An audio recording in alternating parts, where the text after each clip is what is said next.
Bonjour à tout le monde. Voilà, on commence ensemble à découvrir SolidWorks. SolidWorks, c'est un logiciel de DAO et de CAO. DAO, c'est dessin assisté par ordinateur. CAO, c'est la conception assistée par ordinateur. Ce logiciel a été créé en 1993 par une petite société américaine. Et là, depuis 1997, a été acheté par Dassault Systèmes. C'est pour cela, vous voyez l'abréviation, le sigle DS, c'est-à-dire Dassault Systèmes. Donc, SolidWorks est un produit français qui vient juste à côté de le grand produit français, c'est CATIA, qui s'appelle CATIA. Donc SolidWorks, si vous voulez, c'est le cœur de CATIA. Quand je démarre SolidWorks, je vois cette interface. J'ai pas beaucoup de choix là ou de fonctionnalités, sauf que je peux soit ouvrir un nouveau fichier, soit j'ouvre un dossier existant. C'est-à-dire, j'ai commencé hier la pièce, je l'ai pas terminé. Pour terminer aujourd'hui, j'ouvre à partir de ouvrir. Là, c'est le volet de tâches qui est toujours présent.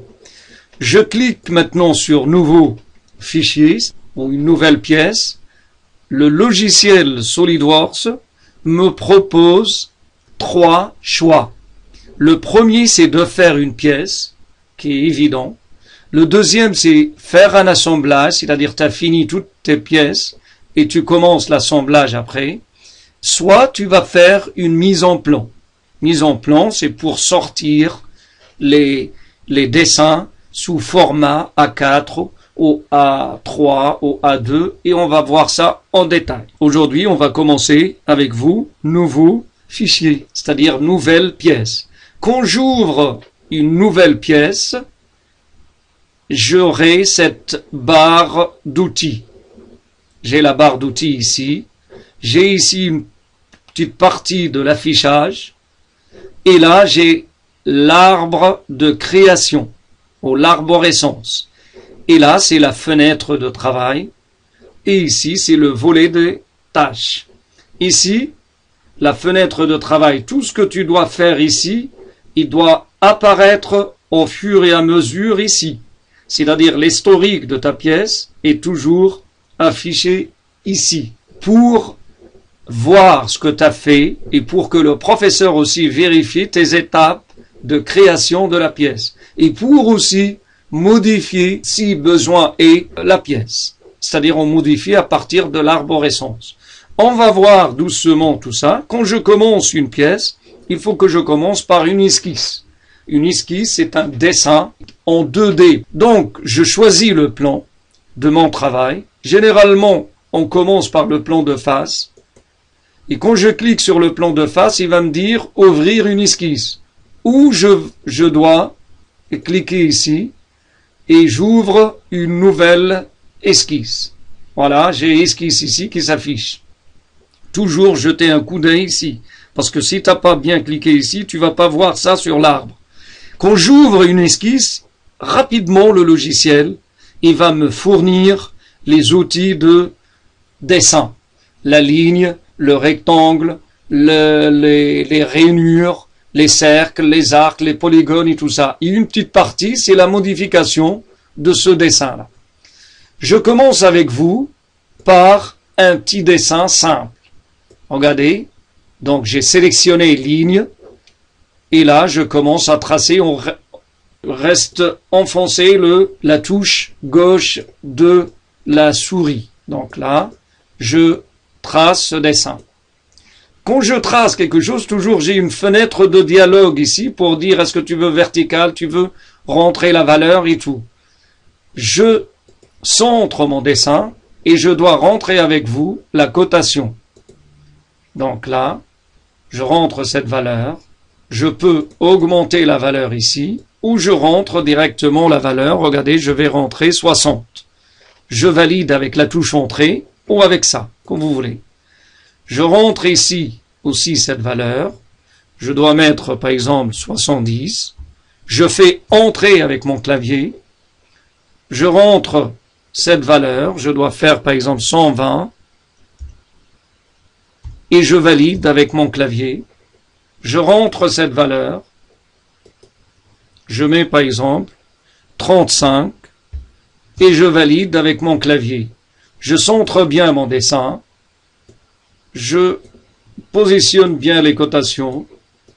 Vous allez voir pourquoi je fais ça, parce qu'après, si j'imprime ce dessin, il faut que la cotation soit sous la norme, conforme aux normes. Bon, regardez bien, dès que tu vois ton esquisse est devenue entièrement noire, donc tu ne peux plus coter la pièce, c'est-à-dire tu ne peux pas rentrer une nouvelle cote. Essayons de rentrer cette cotation. Donc 60, regardez, le logiciel rejette cette valeur, car 120 moins 60, j'ai 60 ici, donc c'est pas la peine de rentrer cette cote, c'est une erreur de dessin si vous voulez. Là, j'ai fini le dessin en 2D, je dois passer maintenant, je clique sur fonction pour que je rentre dans le domaine 3 dimensions. Je clique maintenant sur la première fonction d'extrusion et vous allez voir que le logiciel, là, il va me transformer l'esquisse en 3 dimensions. Là, si vous voulez, vous rentrez vous-même la valeur, ou sinon, tu peux directement rentrer la valeur ici. Je dois mettre, par exemple, 70, et je valide. Quand je valide, je peux centrer la pièce. Je peux, par exemple, modifier la pièce avec ces fonctions-là. Je clique sur l'arrête, et je rentre, par exemple, je fais un congé, je casse l'angle, par exemple, 5 mm. Je valide. Regardez la forme de la pièce. Là, je peux colorier ma pièce.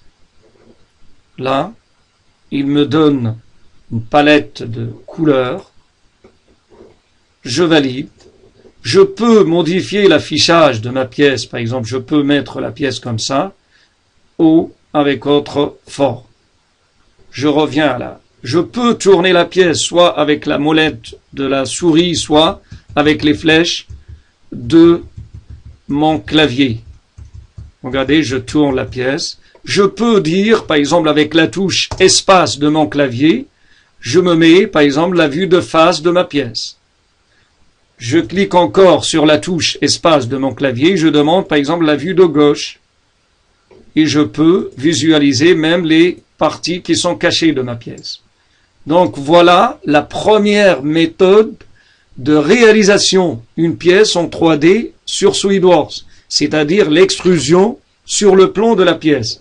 Si par exemple je reviens ici, regardez, je reviens, soit je clique sur ça, et je vais vous montrer une nouvelle méthode de réalisation de 3D sur SolidWorks.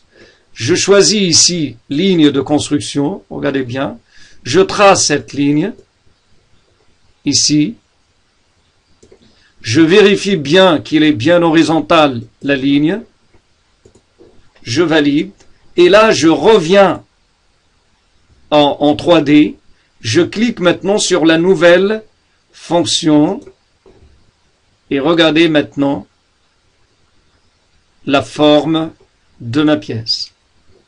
Je valide, je peux tirer les outils comme ça, je centre ma pièce, je peux faire une coupe sur ma pièce. Et là, je peux faire des modifications, je peux colorier, je peux faire des trous, je peux faire n'importe quelle forme de pièce. Les seules limites de SolidWorks sont celles de votre maîtrise et de votre compétence sur ce logiciel. Bienvenue dans le monde SolidWorks.